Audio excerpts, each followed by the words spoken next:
Chapter 5. An Unscheduled Detour, Part 3. The interior of Jeremiah Grump's cottage bore a striking resemblance to what one might expect if a tornado had decided to take up interior decorating as a hobby. Mismatched furniture crowded the small space, each piece looking as if it had been salvaged from a different century and possibly a different dimension. Mrs. Penelope Brockett stood in the centre of the room, her face a masterpiece of conflicting emotions. Horror battled with disgust, while a hint of morbid fascination lurked in the corners of her pursed lips. "Good heavens!" she breathed, her voice barely above a whisper, as if she feared speaking too loudly might cause the precarious piles of clutter to collapse. "Mabel, I do believe we've stumbled into some sort of feral person's den." Jeremiah Grump, who had been rummaging in what might generously be called a kitchen area, turned to fix Mrs. Brockett with a glare that could have frozen hellfire mid-flame. "Feral, am I? Well, excuse me for not having a bleeding palace, Your Majesty." Mrs. Brockett drew herself up to her full height, which was still considerably less than imposing. "Now, see here, Mr. Grump," Mabel murmured helpfully. "Whatever," Mrs. Brockett snapped. "I'll have you know that I am accustomed to a certain standard of living. This hovel hardly qualifies as fit for human habitation." Jeremiah's bushy eyebrows drew together, creating the impression of an angry caterpillar preparing for battle. "Oh? And I suppose you'd prefer to spend another night in the forest, would you? Heard the wolves are mighty peckish this time of year." Before Mrs. Brockett could respond, Mabel stepped forward, her face a mask of diplomatic neutrality. "What I believes my mistress means to say, Mr. Grump, sir, is that we's very grateful for your hospitality. Ain't we, Mrs. Brockett?" The look Mrs. Brockett shot Mabel could have turned wine to vinegar at 20 paces. Nevertheless, she managed a tight-lipped nod. "Yes, quite. Grateful." Jeremiah grunted, a sound that managed to convey both skepticism and grudging acceptance. "Right then, got some stew on the fire. Hope you ladies ain't too fancy to eat something that don't come with a bleedin' silver spoon." As Jeremiah turned back to his cooking, Mrs. Brockett leaned close to Mabel, her voice a harsh whisper. "Mabel, I absolutely refuse to eat anything prepared in this sty. Who knows what manner of vermin might have found its way into the pot?" Mabel, whose stomach had been reminding her rather insistently that their last meal had been a distant memory, sighed. "With all due respect, ma'am, I don't reckon we's in any position to be choosy-like." "Less you've suddenly taken a fancy to eating tree bark and them wild berries." Mrs. Brockett's face contorted, as if she'd bitten into something particularly sour. "Oh, very well. But if I die from food poisoning, I shall hold you personally responsible." The meal that followed was a study in exquisite social discomfort. Jeremiah ladled generous portions of a thick brownish stew into rough wooden bowls, accompanied by hunks of bread that looked sturdy enough to serve as building material in a pinch. Mrs. Brockett approached her bowl as one might a live grenade, gingerly prodding at its contents with her spoon. "I don't suppose," she ventured, her voice dripping with forced politeness, "that you happen to have any utensils that haven't been gnawed on by woodland creatures?" Jeremiah, who had been shoveling stew into his mouth with gusto, paused mid-chew. "Utensils are clean enough. Washed 'em in the pond just last month." The colour drained from Mrs. Brockett's face faster than water from a punctured balloon. "Pond? Last month?" "Aye." Jeremiah nodded, a hint of a smirk playing at the corners of his mouth. "Waste of water to be washing things more often than that. Builds character, it does."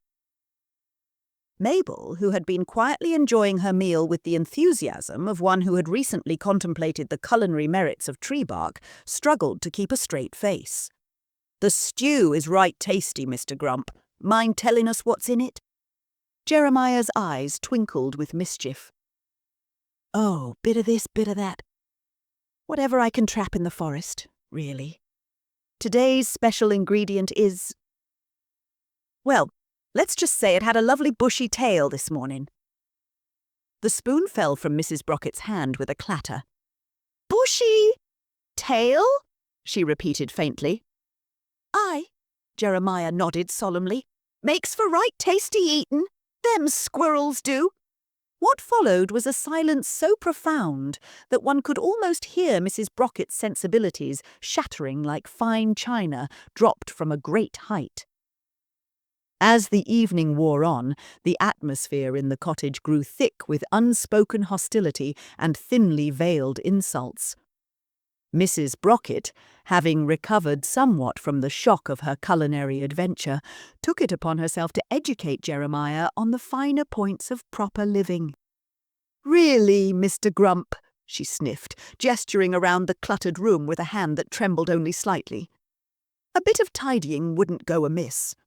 Why, with just a few simple changes, this hovel could almost pass for a quaint country cottage. Perhaps if you were to—" "Begging your pardon, ma'am," Jeremiah interrupted, his voice as smooth as gravel in a blender. "But I don't recall asking for no interior decorating advice. Especially not from someone who looks like she got dressed in the dark after falling into a flower shop." Mrs. Brocket gasped, her hand flying to her throat as if to physically prevent her outrage from escaping. "Well, I never—" "No," Jeremiah agreed. "I expect you never have. Done an honest day's work, that is." As the verbal sparring continued, Mabel found herself in the unenviable position of trying to mediate between an immovable object and an insufferable force. She flitted between them, offering placating words and desperately trying to steer the conversation towards less combustible topics. "Perhaps," she suggested during a brief lull in hostilities, "we might all benefit from a good night's sleep. I reckon things'll look different come morning." Jeremiah grunted his assent, while Mrs. Brocket merely sniffed disdainfully. "I suppose one must make do," she muttered, "though I shudder to think what manner of sleeping arrangements this establishment might offer." The sleeping arrangements, as it turned out, consisted of a lumpy pallet on the floor for Mrs. Brocket and Mabel, while Jeremiah retired to what he fondly referred to as his bed, a structure that bore more resemblance to a pile of rags atop a collection of mismatched furniture than any conventional sleeping surface. As they lay in the dark, the silence broken only by Jeremiah's thunderous snoring and the occasional skittering of what Mrs. Brocket fervently hoped were not rats, Mabel found herself reflecting on the strange twists of fate that had led them to this moment. "Mabel?"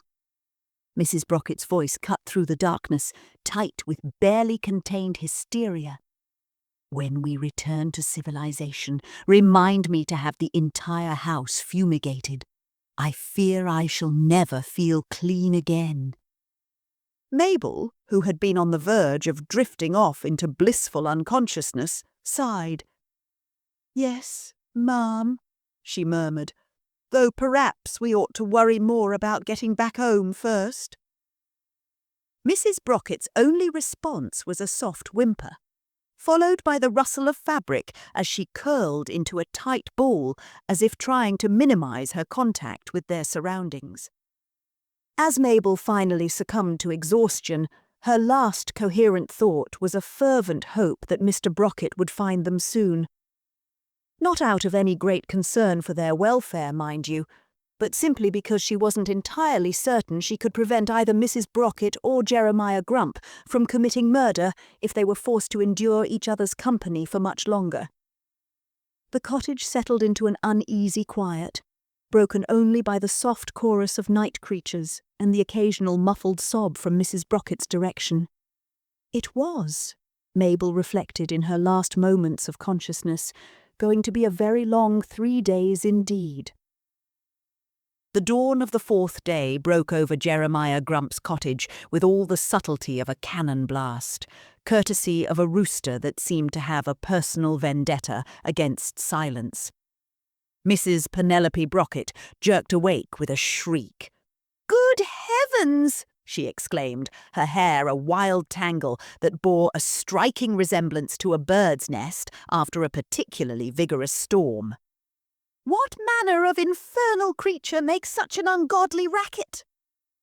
Jeremiah, who had been up since before the rooster's enthusiastic greeting, smirked from his position by the fireplace. "That'd be Clarence," he said, his voice gruff with amusement.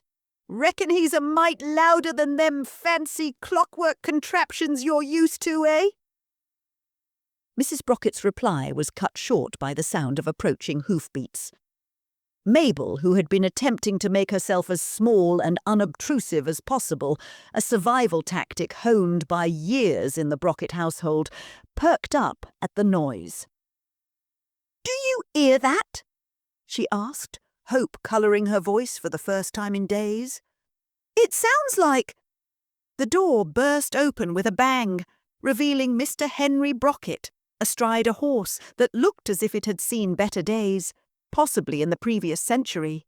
His usually immaculate appearance was somewhat marred by 3 days' worth of stubble and what appeared to be a twig nestled jauntily behind one ear. "Ah, there you are, my dear," he announced, his tone as casual as if he'd merely misplaced his wife at a garden party rather than in the depths of a forest. "I must say you've led us on quite the merry chase. Did you perhaps misread the map? I'm fairly certain Lesser Mudbury isn't typically accessed via the scenic route through uncharted wilderness." Mrs. Brocket's face cycled through a series of expressions with such rapidity that Mabel feared she might strain something. Relief, joy, indignation and annoyance battled for supremacy before settling on a sort of exasperated resignation. "Henry!" she exclaimed, attempting to smooth her hair into some semblance of order. "Thank heavens you've arrived. You cannot imagine the ordeal we've endured. Why, we've been forced to consort with me," Jeremiah supplied helpfully, his grin revealing a set of teeth that seemed to be engaged in a friendly game of musical chairs. "Jeremiah Grump, at your service. Been keeping your missus and her maid from being et by wolves, I have." Mr. Brocket raised an eyebrow, a feat that spoke volumes without uttering a single word. "Indeed? How kind of you, Mr. Grump. I trust my wife hasn't been too much of an imposition." Before Mrs. Brocket could launch into what promised to be an epic tirade, Mabel stepped forward. "Mr. Brocket, sir, it's a right relief to see you," Mabel said softly. "Might I ask how you found us?" "Ah, yes," Mr. Brocket nodded, dismounting with more grace than one might expect from a man who looked as if he'd been dragged backward through a hedge. "It was quite the adventure, I must say. We followed a trail of discarded hairpins, torn lace, and the faint but unmistakable aroma of affronted dignity. Led us straight here, it did."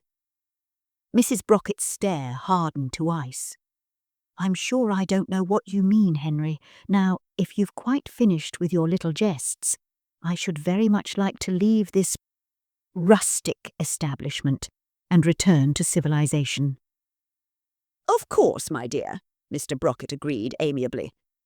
"Though I fear we may have to make part of the journey on foot. The carriage is, shall we say, still indisposed at present. Something about a fallen tree and a rather irate coachman who mentioned something about never again and not for all the tea in China. Most curious." As Mrs. Brocket sputtered incoherently, torn between her desire to leave immediately and her horror at the prospect of another jaunt, Jeremiah cleared his throat. "If it's all the same to you folks," he said, his voice gruff but not unkind, I've got a cart out back. Bit rough, mine, but I suppose it'll get you to town faster than walking. Pulled by old Betsy, my mule. She ain't much for looks, but she's sturdier than she appears. Bit like your missus, I reckons." Mr. Brocket's lips twitched in what might have been a smile. "That's most generous of you, Mr. Grump. We would be delighted to accept, wouldn't we, Penelope?" Mrs. Brocket looked as if she'd rather eat a live toad than accept any further assistance from Jeremiah, but the prospect of walking evidently outweighed her pride. "I suppose that would be acceptable," she managed through gritted teeth. As they prepared to depart, loading their meagre belongings onto Jeremiah's cart, Mabel found herself hanging back. She approached Jeremiah, who was adjusting old Betsy's harness with the care of a man handling fine china. "Mr. Grump," she said softly, "I wanted to thank you proper for putting us up. I knows we ain't been the easiest lot to 'ave around." Jeremiah straightened, fixing Mabel with a gaze that was surprisingly kind. "Well, sure has been a different few days, it has. Not often get fine company out here." His eyes twinkled with mischief. "Even if your mistress might don't agree." Mabel couldn't help but smile. "Unlikely she would. Still, perhaps our paths will cross again some day under better circumstances." "Aye," Jeremiah nodded. "Though reckon if they do, it'll be because your mistress has got herself lost in these woods again. Seems the type she does." With final farewells exchanged, Mrs. Brocket's consisting primarily of a sniff and a curt nod, Mr. Brocket discreetly pressed a few coins into Jeremiah's weathered palm. "For your troubles, Mr. Grump?" "Much obliged, sir," Jeremiah replied gruffly, pocketing the coins with more haste than dignity. And with that, the Brocket party set off in Jeremiah's cart. Old Betsy plodded along with the determination of a creature who had long ago accepted that life was inherently absurd and had decided to simply get on with it. As they bumped and jolted their way towards Lesser Mudbury, Mrs. Brocket maintained a steady stream of complaints, ranging from the discomfort of the seat to the indignity of arriving home in such a conveyance. "Really, Henry?" she huffed, clinging to the side of the cart as they navigated a particularly rough patch of road. "I don't see why we couldn't have waited for a proper carriage to be sent. What will the neighbours think?"